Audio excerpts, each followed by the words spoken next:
সাইরাম, জয় সাইরাম সাই। তুমি অদ্ভুত এই চ্যানেল থেকে আমি রূপালী বলছি। তাই প্রথমে আমার বাবার কাছে, প্রেয়ার বাবার কাছে শতকোটি প্রণাম। বাবা, সবাইকে তুমি ভালো রাখবে, সেটাই তোমার কাছে আমার প্রার্থনা। আমি সব সময় তোমাকে সেটাই বলে যাই বাবা, কাউকে কখনো তুমি কষ্ট দেবে না বাবা। তোমার আশীর্বাদ, তোমার হাত যাদের মাথাতে আছে তারা কখনো কষ্ট পাবেই না। কেন না, তুমি তোমার ভক্তকে তোমার আড়ালে, তোমার ছায়ার নিচে সব সময় রক্ষা করে যাও বাবা।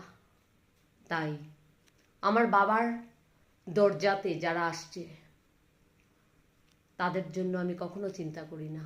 কেন না, বাবা ওদেরকে নিয়ে এসে গিয়েছেন। বাবার নিজের দরজায় ওদেরকে এনে নিয়েছেন, তার মানে কি ওদের সমস্ত দায়িত্ব বাবা নিয়ে নিয়েছেন। তাই বাবাকে চিনুন, তারপরে বাবাকে মানুন। আগে যদি মেনে নেন এবং বাবাকে চিনলেনই না, তাহলে হবে না। তাই আমি আপনাদের কাছে সেটাই প্রার্থনা, বাবাকে জানুন, তারপরে বাবাকে মানুন। আমাদের বাবার মন ভীষণ উদার। বাবা এত দয়ালু, ভক্তের ডাকে বাবা পাগল হয়ে ছুটে যায় সেই ভক্তের পাশে। কেন না, ভক্তের কান্নার আওয়াজটা বাবার কাছে খুব তাড়াতাড়ি চলে যায়।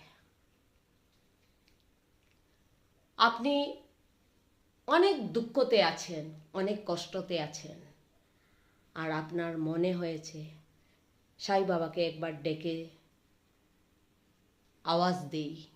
আপনি দেখবেন, আপনি সেই দুঃখের মধ্যে যদি মন থেকে দুঃখের দিনের মধ্যেই মনে রাখবেন অন্তরের ডাক ভগবান শুনে। কারণ সেই সময় আপনার সত্যিকারের দুঃখ চলছে, কষ্ট চলছে, সেই সময় যখন আমরা ঈশ্বরকে স্মরণ করি, ওইটা একদম মন থেকে ছুটে যায় ঈশ্বরের কাছে প্রার্থনা আমাদের। কেননা ওই সময় আমরা নিজের দুঃখটা কার সাথে শেয়ার করব? শুধু বাবার কাছেই শেয়ার করব। বাবার কাছেই করুন, মানুষের কাছে করে লাভ নেই। মানুষ আপনাকে নিয়ে ব্যঙ্গ করবে, হাসবে, ঠাট্টা করবে। তো মানুষকে কেন বলবেন? মানুষকে দুঃখ বলে কি আপনার দুঃখ চলে যাবে? সব সময় মনে রাখবেন, আমাদের মাথার উপরে যে আছে উনাকে বললে তার উত্তর আপনি পাবেন। তাই বাবার কাছে ছুটে এসুন, বলুন নিজের দুঃখ। কারণ সংসার যদি আমরা করে যাচ্ছি, সেই সংসারের মধ্যে প্রত্যেকটা কদমেই আপনি দেখবেন বাধা বিঘ্ন গড়া।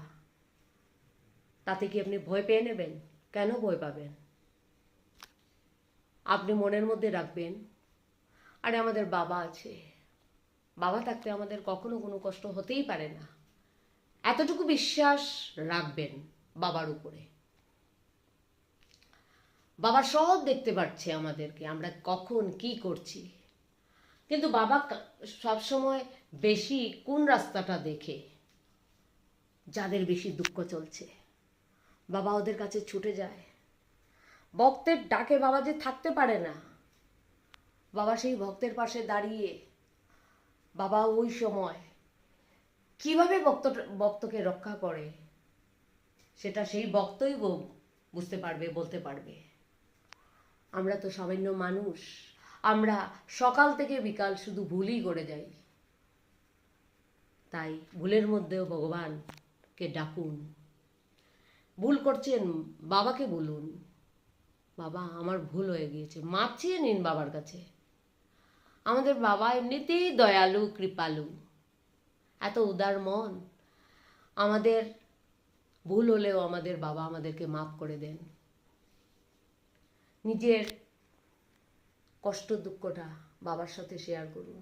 বাবা গো, এই পৃথিবীতে অনেক মানুষ দুঃখে কষ্টে আছে, অনেক মানুষ। তুমি তো জানো, কেউ একটা বাচ্চার জন্য কতটুকু কাঁদছে, একটা চাকরির জন্য কতটুকু কষ্ট পাচ্ছে, একটা পরিবার সে চালাবে, কিন্তু তার হাতে চাকরি নেই বাবা।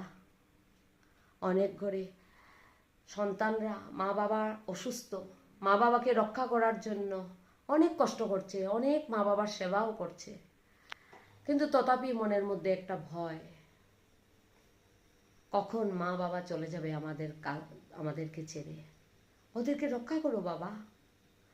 অনেক মানুষ এই পৃথিবীতে আছে যারা অনেক দুঃখ কষ্টতে প্রত্যেকটা দিন পার হচ্ছে বাবা। অনেক মানুষ আছে যে পৃথিবীতে অনেক বড় বড় অসুখের সাথে লড়াই করছে। তুমি তো জানো, তুমি যাও ওদের পাশে, তুমি যাদের পাশে গিয়ে দাঁড়াবে বাবা, ওদের যে আর কোনো চিন্তা করার কোনো কারণই থাকবে না বাবা। তোমার পদছায়া, ওদের ঘরের সমস্ত দুঃখ চলে যাবে বাবা। অনেক আছে, বিয়ের আলাপ তো আসছে বাবা, কিন্তু ঠিক হচ্ছে না। তুমি খুঁজে নিয়ে এসো ওদের জন্য ভালো আলাপ, ওদের ওদের ভালো রাস্তা বানিয়ে দাও বাবা।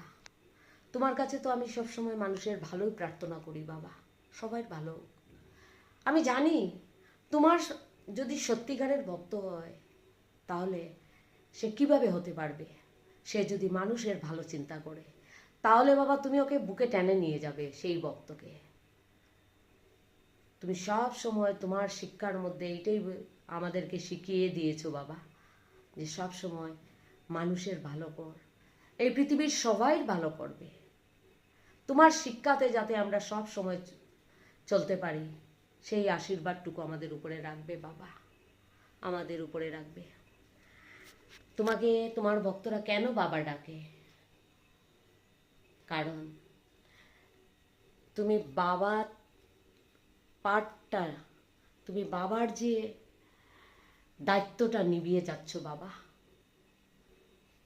সন্তানরা তোমার কাছে যখনই কাঁদছে তখনই তুমি ওদের ডাক শুনে যাচ্ছ বাবা। তাই বাবাকে মানুন, বাবাকে ঘরে বসান এবং মন থেকে মনের পূজাটা বাবার সাথে করুন, মন থেকে বাবাকে পুজো করুন। দেখবেন বাবার ঘরে ঢোকার রাস্তাটা, দরজাটা অটোমেটিক খুলে যাবে, আপনি নিজেই বুঝতে পারবেন না। তাই বাবাকে নিজের হাতে বানিয়ে কিছু খাওয়ান, অনেক আনন্দ পাবেন।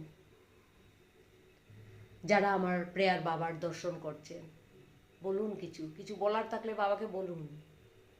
হে বাবা, যারা তোমার এই ভিডিওটা দেখে তোমাকে মনের প্রার্থনাটা করছে বাবা, তুমি শুনবে, তুমি শুনবে বাবা। অনেক মানুষ অনেক দুঃখ তোমার সাথেই শেয়ার করবে, আর কার সাথে করবে বলো? তোমার যে শুনতে লাগবে বাবা, তুমি শুনবে, সেটা আমার বিশ্বাস তোমার উপরে।